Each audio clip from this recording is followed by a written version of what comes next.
2024 সালের 5ই মার্চ কী কী ঘটনা ঘটেছে তার উপর আমরা টপ 10 ইন্টারন্যাশনাল ইনফরমেশন বা ডেইলি কারেন্ট অ্যাফেয়ার্স নিয়ে আলোচনা করছি।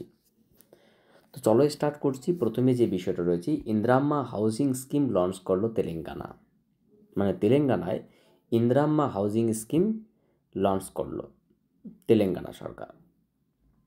মহারাষ্ট্র ভূষণ পুরস্কার 2024 পেলেন ডক্টর প্রদীপ মহাজন। কী পুরস্কার পেলেন?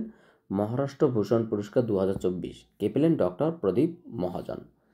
বিপিসিএল কোম্পানির স্পিড পেট্রোলের ব্র্যান্ড অ্যাম্বাসাডর হিসেবে নিযুক্ত হলেন নীরাজ চোপড়া। বিপিসিএল কোম্পানির স্পিড পেট্রোলের ব্র্যান্ড অ্যাম্বাসাডর হিসেবে নিযুক্ত হলেন নীরাজ চোপড়া।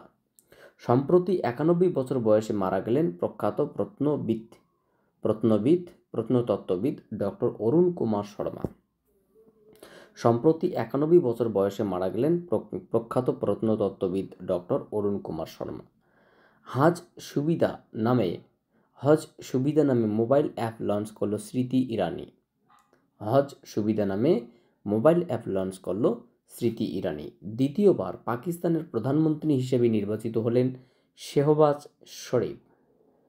কে নির্বাচিত হলেন? শেহবাজ শরীফ দ্বিতীয়বার পাকিস্তানের প্রধানমন্ত্রী হিসেবে। সম্প্রতি পশ্চিমবঙ্গের মসলিন শাড়ি জিআই ট্যাগ পেল। GI means geographical indication tag. সম্প্রতি পশ্চিমবঙ্গের muslin sari geographical indication tag পেল। নিওলিথিক যুগের শিশুর কবর অবিকৃত হলো তামিলনাড়ুতে।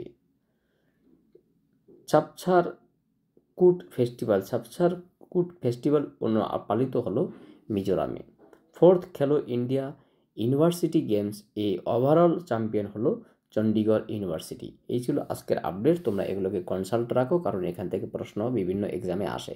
So thank you for watching my video and wait for my next class.